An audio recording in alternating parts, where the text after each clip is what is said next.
Morning ma'am. Morning बेटा, good morning.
कौन कौन आ गया? मनीषा शर्मा, अंशु शर्मा, अंजलि शर्मा, इंदिरा चौधरी।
कौन आ गया? Nirmala Chaudhary, Bhavna and Chelsea.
Good morning, ma'am. Morning Chanda बेटा, good morning. Chanda Sharma, Monika Meena. Good morning, ma'am. Morning बेटा, गुड मॉर्निंग.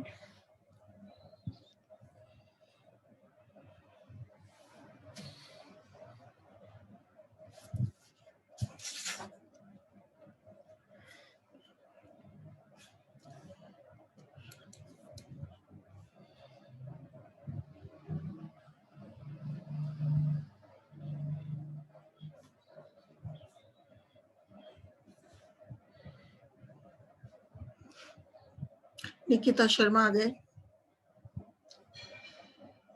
कांता जाट, पिंकी चौधरी, सीमा चौधरी.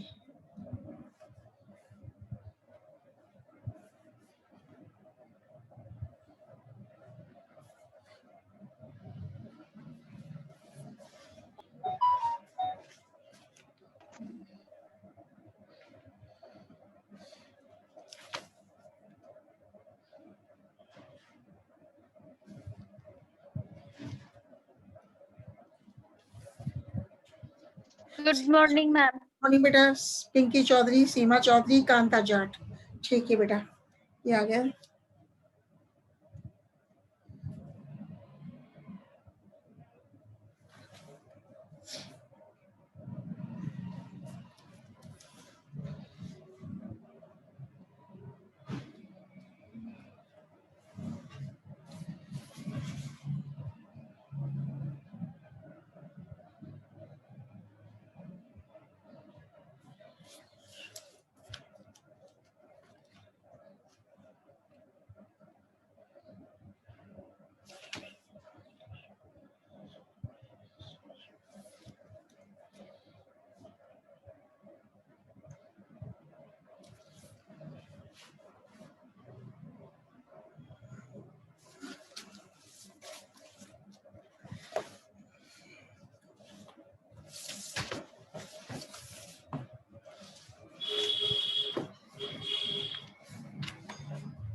हाँ, आज अपन बात करेंगे आपसे मारवाड़ टीक की.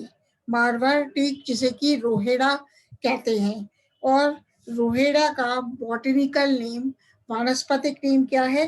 टिकोमेला undulata. Botanical name of Rohida is Tecomella undulata. और कौन से कुल में आता है? तो रोहेड़ा या मारवाड़ टीक बिग्नोनिएसी फैमिली कुल में आता है. एक मिनट, पायल राजे आ गई, इनको एडमिट कर देते हैं. पायल राजे, ठीक है. अब रोहिड़ा का डिस्ट्रीब्यूशन के बारे में पढ़ेंगे. मारवाड़ टीक का वितरण. तो रोहिड़ा उष्ण जलवायु का पादप है जो मरु प्रदेशों में उगता है. यह पादप. Good morning. मॉर्निंग बेटा, गुड मॉर्निंग. पायल आ गई ना, पायल राजे. हाँ, यह पादप रोहिड़ा वृक्ष, यह पादप वृक्ष मतलब मारवाड़ टीक भारत, पाकिस्तान, बलूचिस्तान तथा अरब की खाड़ी के देशों में वितरित है. भारत में मारवाड़ टीक मतलब रोहेड़ा. भारत में मारवाड़ टीक रोहेड़ा पश्चिमी राजस्थान, उत्तर पश्चिमी राजस्थान तथा गुजरात के मरु भागों में प्रमुख वृक्ष के रूप में मिलता है. राजस्थान में मारवाड़ टीक रोहिड़ा सीकर, झुंझुनू, चूरू, बीकानेर व जोधपुर जिलों में बहुतायत से पाया जाता है. अब बात करते हैं प्लांट कैरेक्टरिस्टिक्स मतलब पादप लक्षण, मतलब रोहिड़ा पादप के लक्षणों के बारे में. तो यह मध्यम आकार का वृक्ष होता है. रोहिड़ा पादप की ऊंचाई 5 से 8 मीटर तक होती है तथा तने का व्यास 1 से 2.5 मीटर तक होता है. रोहिड़ा सघन शाखित होता है जिसकी शाखाएं निलंबित होती हैं, पेंडुलस होती हैं. रोहिड़ा वृक्ष की पत्तियां सरल, लेंसाकार, दीर्घित व तरंगित किनारों युक्त होती हैं। एक मिनट ममता शर्मा को एडमिट कर देते हैं। ममता शर्मा, ममता बैरवा नहीं है, ममता शर्मा।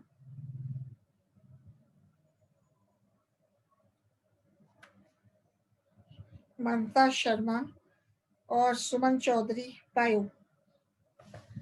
ममता शर्मा, सुमन चौधरी बायो। ठीक है, तो किसकी बात चल रही है? रोहिड़ा की। तो रोहिड़ा वृक्ष की पत्तियां सरल, लेंस आकार, दीर्घित व तरंगित किनारों युक्त होती हैं।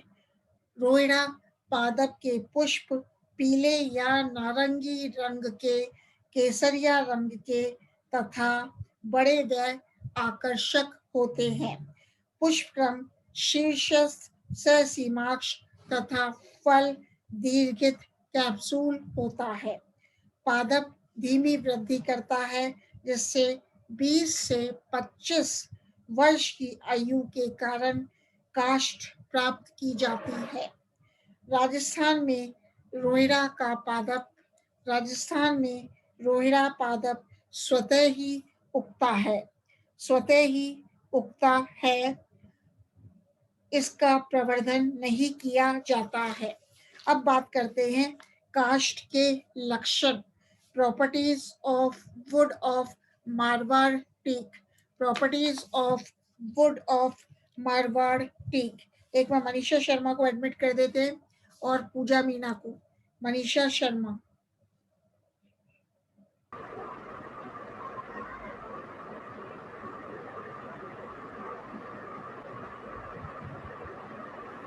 मनीषा शर्मा, ठीक है। अब बात करते हैं properties of wood of Marwar teak.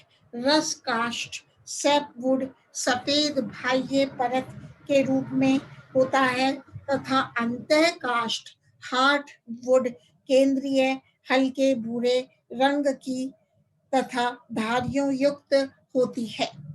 काष्ठ कठोर, टिकाऊ, सिकुड़ने व फटने के प्रति प्रतिरोधी होती है। रोहिड़े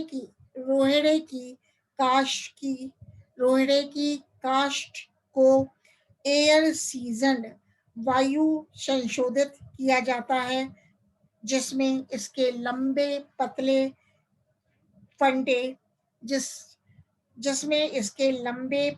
फंटे चीरकर छाया में सूखने के लिए डाले जाते हैं। एक मिनट, मीनू कुमारी बैरवा अब आई हैं। मीनू कुमारी बैरवा, मीनू कुमारी बैरवा, मीनू कुमारी बैरवा, ठीक है। बातों की आवाज आ रही है किसी की? अब बेटा साइलेंट पे कर लो। अभी भी आ रही है? अब ठीक है, ठीक है। वापस से बोल रही हूँ। राजस्थान के उत्तरी पश्चिमी भाग में इस काष्ठ को सागवान के स्थान पर टिम्बर काष्ठ के रूप में प्रयुक्त किया जाता है, इसलिए इसे मारवाड़ टीक के नाम से जाना जाता है।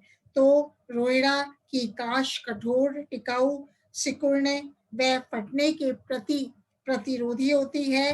रोहिड़े की काष्ठ को वायु संशोषित किया जाता है, जिसमें इसके लंबे पतले फंटे चीरकर छाया में सूखने के लिए डाले जाते हैं। अब बात करते हैं about the uses of Marwar teak, मतलब मारवाड़ टीक के उपयोग के बारे में। तो पहला उपयोग है खिड़की, दरवाजे, अच्छी किस्म का फर्नीचर, खिलौने, कैबिनेट तथा अन्य नक्काशीदार वस्तुएं बनाने में प्रयुक्त किया जाता है।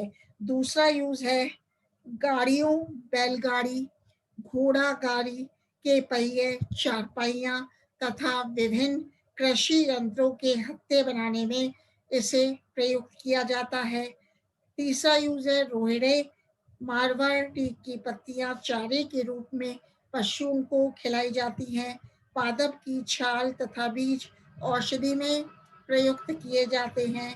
रोहिड़े वृक्ष के पुष्पों से गुलाल अथवा रज्जक भी तैयार किया जाता है। अब बात करते हैं बबूल की कीकर की। तो बबूल का बॉटनिकल नेम क्या है? इसका वानस्पतिक नाम है अकेशिया नीलोटिका। कौन सी फैमिली में आता है? लेग्यूमिनोसी कुल में आता है। लेग्यूमिनोसी कुल में आता है। सब फैमिली कौन सी है? माइमोसोइडी है। सब फैमिली कौन से में आता है बबूल? माइमोसोइडी। तो डिस्ट्रीब्यूशन ऑफ बबूल के बारे में बात करेंगे। बबूल के वितरण के बारे में बात करते हैं। तो बबूल दक्षिण पूर्व एशिया उत्पत्ति का पादप है जो मरु क्षेत्रों में अपने आप बहुतायत से उगता है। बबूल के वृक्ष अरब, अफ्रीका, भारत तथा पाकिस्तान में सामान्य रूप से जंगली अवस्था में उगते हैं। उत्तरी भारत के क्षेत्रों में पंजाब, हरियाणा, राजस्थान, गुजरात तथा मध्य प्रदेश में बबूल एक प्रभावी वृक्ष है। अब बात करते हैं पादप लक्षण के बारे में, प्लांट कैरेक्टरिस्टिक्स। तो बबूल का पादप मध्यम आकार का सदाबहार कांटेदार वृक्ष होता है। बबूल का वृक्ष 8 से 12 मीटर ऊंचा होता है तथा तने का व्यास 1 से 2.5 मीटर तक होता है। तने पर गहरे भूरे या काले रंग की छाल उपस्थित होती है जो खंडित होती है। बबूल की पत्तियां संयुक्त, द्विपिच्छकी व अनुपर्णी होती हैं। मतलब the leaves of Acacia nilotica are bipinnate and stipulate तथा अनुपर्ण कांटों में रूपांतरित होते हैं and the stipules get modified into spines। कांटे लंबे व नुकीले होते हैं। वह पुष्प मुंडक में उत्पन्न होते हैं जो छोटे तथा पीले रंग के होते हैं। तो बबूल का फल लेग्यूम लोमेंडम प्रकार का होता है जो चपटा तथा वक्रित होता है। अब बबूल अर्ध शुष्क से शुष्क परिस्थितियों के प्रति अनुकूलित होता है। यह हल्की दोमट से भारी दोमट तथा काली चिकनी मृदा में आसानी से उगता है। इसे वर्षा ऋतु में बीजों द्वारा उगाया जाता है। 15 से 25 वर्ष की आयु के पादप से काश प्राप्त की जाती है। अब now the properties of would काष्ठ के लक्षण। तो काष्ठ रस काष्ठ, सैप वुड तथा अंत्य काष्ठ हार्ड वुड में विभेदित होती है। रस काष्ठ पीले सफेद रंग की होती है जबकि अंत्य काष्ठ गुलाबी से लाल रंग की होती है जो धीरे धीरे काटने के पश्चात गहरे भूरे या कत्थई रंग की हो जाती है। अंत्य काष्ठ हार्डवुड कठोर सघन संगठन तथा हल्के ग्रंथिल ग्रेन युक्त होती है। काष्ठ गंध रहित तथा चिरस्थायी होती है। इसे वायु संशोषित एयर सीजन्ड किया जाता है। अब बात करते हैं यूजेस ऑफ अकेशिया नीलोटिका बबूल के उपयोग के बारे में। तो बबूल की काष्ठ सस्ती, मजबूत, चलाऊ, कठोर तथा आसानी से उपलब्ध होने के कारण व्यापक स्तर पर प्रयुक्त होती है। पहला यूज है बैलगाड़ी तथा अन्य बोझा ढोने वाली गाड़ियों के निर्माण में उपयोग की जाती है। दूसरा यूज है विभिन्न कृषि यंत्र जैसे हल, जुआ, सुहागा तथा दरांती व कुल्हाड़ी आदि के हत्थों के निर्माण में प्रयुक्त किया जाता है। खिड़की दरवाजे फ्रेम, चारपाइयाँ तथा फर्नीचर निर्माण में उपयोगी है। फोर्थ यूज है पत्तियां व फल चारे के रूप में उपयोगी है। बबूल की छाल से टैनिन प्राप्त किया जाता है जिसे चमड़ा उद्योग में प्रयुक्त करते हैं। बबूल के तने से गोंद प्राप्त होता है। बबूल के तने से गोंद प्राप्त होता है तथा शाखाओं को दातुन के रूप में भी प्रयुक्त करते हैं। अब बात करते हैं देवदार की। दार की मतलब देवदार DEODAR। तो देवदार का वानस्पतिक नेम बॉटनिकल नेम क्या है? सिट्रस देवदार। और कौन सी फैमिली में आता है? फैमिली है पाइनेसी, मतलब जिम्नोस्पर्म में रखा गया है। अब बात करते हैं डिस्ट्रीब्यूशन ऑफ देवदार। देवदार का डिस्ट्रीब्यूशन मतलब देवदार के वितरण के बारे में बात करेंगे। तो देवदार अफगानिस्तान तथा बलूचिस्तान के पहाड़ी क्षेत्रों तथा उत्तरी उत्तरी पश्चिमी क्षेत्र का पादप है। ये कश्मीर, हिमाचल प्रदेश, उत्तर प्रदेश तथा पंजाब के हिमालय क्षेत्र में बहुतायत से सघन वन का निर्माण करता है। पश्चिमी हिमालय क्षेत्र में गढ़वाल से कश्मीर तक 2400 से 8000 मीटर ऊंचाई पर देवदार के सघन वन डेंस फॉरेस्ट पाए जाते हैं। पादप लक्षण प्लांट कैरेक्टरिस्टिक्स। अब देवदार का विशाल सदाबहार वृक्ष होता है, मतलब द ट्री ऑफ देवदार is evergreen tree and the height of the tree is about 45 to 60 meters। मतलब देवदार के पादप की ऊंचाई 45 से 60 मीटर तक होती है, कभी कभी 76 मीटर तक भी होती है। इसकी शाखाएं क्षैतिज दिशा में फैली रहती हैं जो वृक्ष को विशिष्ट आकृति प्रदान करती हैं। देवदार के तने का व्यास 2.5 से 6.0 मीटर तक होता है। मतलब the diameter of the stem of देवदार ranges from 2.5 meter to 6.0 metre. पत्तियां गहरे हरे रंग की सूच्याकार 2.5 से 4 सेंटीमीटर लंबी तथा सघन गुच्छों में लघु शाखा पर उत्पन्न होती है। पादप द्विलिंगाश्रयी होता है। नर शंकु एकल तथा उधर व चमकीले पीले रंग की होती हैं जो दूर से मोमबत्ती के समान दिखाई देती हैं। मादा शंकु बैरल की आकृति की लगभग 10 सेंटीमीटर लंबी होती है। देवदार भारी तथा उपजाऊ अच्छे जल निकास वाली वन भूमि वेल ड्रेन्ड फॉरेस्ट लैंड में उगता है। इसका प्रवर्धन बीजों द्वारा किया जाता है। Now the properties of would. काष्ठ के गुण। इसकी काष्ठ रस काष्ठ व अंत्य काष्ठ में विभेदित होती है तथा वार्षिक वलय स्पष्ट दिखाई देते हैं। रस काष्ठ सफेद अथवा क्रीमी सफेद रंग की, जबकि अंतः काष्ठ हल्के पीले या भूरे रंग के होते हैं। अंतः काष्ठ मतलब हार्ड वुड सीधे ग्रेन युक्त, एक समान व उत्तम संगठन युक्त तथा चिर स्थायी होती है, जिस पर कवक आदि का संक्रमण नहीं होता।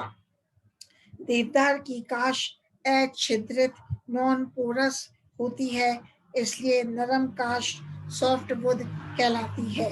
काष्ठ को आसानी से चीरा जा सकता है तथा काष्ठ चिकनी होती है। रेजिन तेल की अधिकता के कारण इस पर पॉलिश करना मुश्किल होता है। संशोषण के पश्चात भी इससे रेजिन रिसता रहता है, इसलिए आंतरिक सज्जा के लिए काष्ठ उपयोगी नहीं है। देवदार की काष्ठ का वजन 433 से 525 किलोग्राम होता है। तेल व रेजिन के कारण इसमें विशेष तीखी गंध होती है। देवदार की काष्ठ कॉनिफर में सबसे मजबूत तथा टिकाऊ होती है। अब बात करते हैं यूजेस ऑफ देवदार, देवदार के उपयोग के बारे में। पहला यूज है रेलवे स्लीपर, खंबे, गर्डर, पुल निर्माण तथा रेलवे वैगन निर्माण तथा रेलवे वैगन निर्माण में प्रयुक्त की जाती है। बैरक तथा अन्य इमारतों बैरक तथा अन्य इमारतों के निर्माण में खिड़की दरवाजों के फ्रेम, फर्नीचर तथा पैकिंग बॉक्स निर्माण किया जाता है तथा पैकिंग बॉक्स निर्माण किया जाता है। तीसरा यूज है देवदार की काष्ठ से ओलियो रेजिन तथा तेल प्राप्त होता है। इसका तेल चर्म रोगों तथा अल्सर उपचार में लाभदायक होता है। देवदार की काष्ठ मूत्रवर्धक, डायूरेटिक व वायुनाशक कार्बोनेटिव होती है। इसके अतिरिक्त बुखार, बवासीर आदि के उपचार में भी लाभदायक होती है। अब बात करते हैं चीड़ की, मतलब पाइन का। पाइन के बारे में, तो पाइन का बॉटनिकल नेम आप जानते हो पाइनस है। कुल कौन सी कुल में आता है? पाइनेसी में। और क्या है? जिम्नोस्पर्म है। तो पाइन का डिस्ट्रीब्यूशन, वितरण, इसका पाइन के वितरण के बारे में बात करते हैं। तो पाइनस उत्तरी गोलार्ध के शीतोष्ण क्षेत्रों में वितरित है। इसकी 80 से अधिक जातियां हैं, जिनमें से कुछ ही इमारती काष्ठ का स्रोत है। भारत में 5 जातियां प्रमुख रूप से पाई जाती हैं, जिनमें से केवल 2 जातियां पाइनस रॉक्स बर्गाई हार्ड पाइन और शीड पाइन तथा पाइनस वालिचाई सॉफ्ट पाइन और ब्लू पाइन इमारती काष्ठ का स्रोत है। पाइनस रॉक्स बर्गाई पाइनस रॉक्स बर्गाई 400 से 400 से 2290 मीटर ऊंचाई तक पाई होती है, जबकि पाइनस वालिचाई 1800 से 2690 मीटर ऊंचाई तक पाया जाता है। हिमाचल प्रदेश, जम्मू कश्मीर, पंजाब तथा उत्तर प्रदेश क्षेत्र की हिमालय पर्वत श्रृंखलाओं पर इनके व्यापक वन पाए जाते हैं। अब बात करते हैं प्लांट कैरेक्टरिस्टिक्स, पादप लक्षण। तो चीड़ का पादप लंबा, विशाल, सदाबहार वृक्ष होता है तथा 30 मीटर तक ऊंचाई का होता है। चीड़ का वृक्ष पिरामिड की आकृति का होता है, जो बाद में अनियमित हो जाता है। चीड़ पाइन के पर्ण सूच्याकार पाइन चीड़ के पर्ण सूच्याकार, गहरे रंग की तथा बौनी शाखाओं पर समुच्चय क्लस्टर में उत्पन्न होती हैं। पाइनस रॉक्सबर्गाई में पर्ण 3 के समूह में तथा पाइनस वालिचाई में 5 के समूह में उत्पन्न होती है। सभी शाखाएं छोटी शल्की पर्णों द्वारा आच्छादित होती हैं। सभी शाखाएं छोटी शल्की पर्णों द्वारा आच्छादित होती हैं। पाइनस मोनोइशियस पादप है। पाइनस उभय लिंगाश्रयी पादप है, जिसमें नर शंकु निचले भाग में तथा मादा शंकु ऊपरी शाखाओं पर उत्पन्न होते हैं। बीज पक्ष में युक्त होते हैं। यह वृक्ष खुले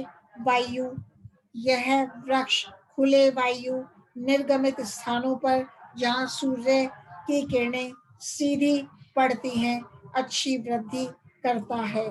मतलब पाइनस, एक बार पूजा कुमावत आ गई, पूजा कुमावत को एडमिट कर देते हैं। पूजा कुमावत, ठीक है। तो बात कर रहे हैं पाइनस उभय लिंगाश्रयी पादप है, जिसमें नर शंकु निचले भाग में तथा मादा शंकु ऊपरी शाखाओं पर उत्पन्न होते हैं। इसके लिए पथरीली, ढलमा तथा जल निकास वाली मृदा अनुकूल होती है। इसके लिए पथरीली, ढलमा तथा जल निकास वाली मृदा अनुकूल होती है। अब बात करते हैं प्रॉपर्टीज ऑफ वुड, काष्ठ के गुण। प्रॉपर्टीज ऑफ वुड, काष्ठ के गुण। पहले मैं अटेंडेंस लेती हूँ। मीनू कुमारी बैरवा, चंदा शर्मा, अंशु शर्मा, भावना एंड चेल्सी, मोनिका, निकिता, कांता, प्रिया, पायल राजेश, सीमा चौधरी, पिंकी चौधरी, कंचन चौधरी, सुमन चौधरी, ममता शर्मा, पूजा मीना, अंजलि शर्मा और ये पूजा कुमावत कनेक्ट हो रही है। अब बात करते हैं काष्ठ के गुण, प्रॉपर्टीज ऑफ वुड। तो पाइनस वाली चाय, ब्लू पाइन की काष्ठ नरम हल्के रंग की होती है। रस काष्ठ सफेद तथा अंतः काष्ठ गुलाबी रंग की होती है। काष्ठ हल्की परंतु चीड़ की तुलना में कम चिरस्थायी होती है। काष्ठ सीधे ग्रेन युक्त तथा कम रेजिन युक्त होती है। बसंत काष्ठ तथा शरद काष्ठ में स्पष्ट विभेद नहीं होता है। पाइनस रॉक्स बरगाई चीड़ पाइन की काष्ठ कठोर होती है। रस काष्ठ सफेद तथा अंतः काष्ठ लाल भूरे रंग की होती है। इसकी काष्ठ मजबूत, चिरस्थायी तथा अधिक मात्रा में रेजिन उपस्थित होता है। काष्ठ खुरदरी तथा सर्पिल या कुंडलित ग्रेन युक्त होती है। बसंत काष्ठ तथा शरद काष्ठ में स्पष्ट विभेदन होता है। तो अब बात करते हैं अबाउट द यूजेस ऑफ चीड़, मतलब चीड़ के उपयोग के बारे में। तो पहला यूज है चीड़ की काष्ठ निर्माण कार्यों, बस व ट्रक की बॉडी निर्माण, रेलवे वैगन, रेलवे स्लीपर, पुल निर्माण आदि में प्रयुक्त किया जाता है। दूसरा है फर्नीचर, पैकिंग बॉक्स, माचिस, pen holder, drawing board, pencil आदि निर्माण में भी प्रयुक्त किया जाता है। तीसरा है काष्ठ, चीड़ की काष्ठ कागज उद्योग में भी प्रयुक्त होती है। नेक्स्ट है रेजिन से तारपीन का तेल, टर्पेंटाइन ऑयल प्राप्त किया जाता है जो पेंट, वार्निश तथा कीटनाशियों व औषधियों में प्रयुक्त होता है। काष्ठ से, चीड़ की काष्ठ से चारकोल का निर्माण किया जाता है। छाल, चीड़ के तने की छाल टेनिन उद्योग में प्रयुक्त होती है। तो इस प्रकार अपन ने आज अध्ययन किसका किया? चीड़ का अध्ययन कर लिया, बबूल का और देवदार का अध्ययन किया। अब अपन देखेंगे ईंधन काष्ठ, फायर वुड के बारे में पढ़ेंगे। तो काष्ठ सबसे सामान्य प्रकार का ईंधन का स्रोत है जो आदि काल से मानव द्वारा प्रयुक्त किया जा रहा है। विश्व के बड़े भूभाग पर मुख्यतः विकासशील देशों जैसे अफ्रीका व एशिया महाद्वीप में फायरवुड सबसे अधिक प्रयुक्त होता है। काष्ठ ईंधन फायरवुड का प्रयोग मुख्य रूप से घरेलू कार्यों, कुकिंग में होता है।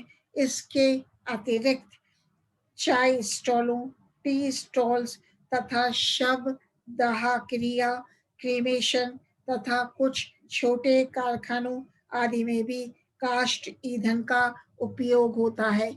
अस्मा आ गई बेटा, अस्मा को एडमिट कर देते हैं एक बार। अस्मा, हाँ अस्मा आ गई। आप काष्ठ को सीधे जलाकर अथवा निम्न रूपों से भी ईंधन के रूप में प्रयुक्त किया जाता है। पहला है चारकोल। तो काष्ठ का आंशिक दहन, पार्शियल कंबशन कर इसे काले व भंगुर स्वरूप में परिवर्तित किया जाता है, जिसे चारकोल कहते हैं। चारकोल को व्यापक रूप से घरेलू ईंधन के रूप में प्रयुक्त किया जाता है। ये लौ रहित यह लौ रहित, फ्लेमलेस, धुआं रहित, स्मोकलेस तथा लंबे समय तक ऊष्मा देता है। दूसरा है कोयला, कोल, काष्ठीय पादपों के जीवाश्म अवशेष जो कालांतर में काले तथा कठोर कार्बनिक पदार्थ में रूपांतरित हो गए कोयला कहलाते हैं। इसका निर्माण संपीड़न कंप्रेशन द्वारा होता है, इसलिए ये अधिक ऊष्मा देता है। अब नेक्स्ट है बुरादा व शीलन, सो डस्ट एंड शेविंग्स। तो लकड़ी की चिराई सोइंग व प्लानी, सोइंग लकड़ी की चिराई व प्लानी, प्लानी मतलब चिकना करना से बनने वाले छोटे छोटे कण बुरादा कहलाता है। काष्ठ की चिड़ाई के समय सतही छिलके उतारे जाते हैं जिन्हें छीलन कहते हैं, शेविंग्स कहते हैं। मतलब लकड़ी की चिराई व प्लावी से बनने वाले छोटे छोटे कण बुरादा कहलाता है। काष्ठ की चिराई के समय सतही छिलके उतारे जाते हैं जिन्हें छीलन कहते हैं। बुरादा व छिलके ईंधन के रूप में जलाने में प्रयुक्त होते हैं। बुरादा छीलन व अन्य काष्ठ के छोटे खंडों को रोलर में पीसकर काष्ठ आटा वुड फ्लोर तैयार किया जाता है, जिसे भी ईंधन के रूप में प्रयुक्त करते हैं। नेक्स्ट है पेट्रोलियम। पेट्रोलियम पदार्थ भी जीवाश्म पादप भागों से उत्पन्न होता है तथा यह तरल अवस्था में होता है जो कार्बन व हाइड्रोजन यौगिकों का बना होता है। नेक्स्ट है कैरेक्टरिस्टिक्स ऑफ फायर।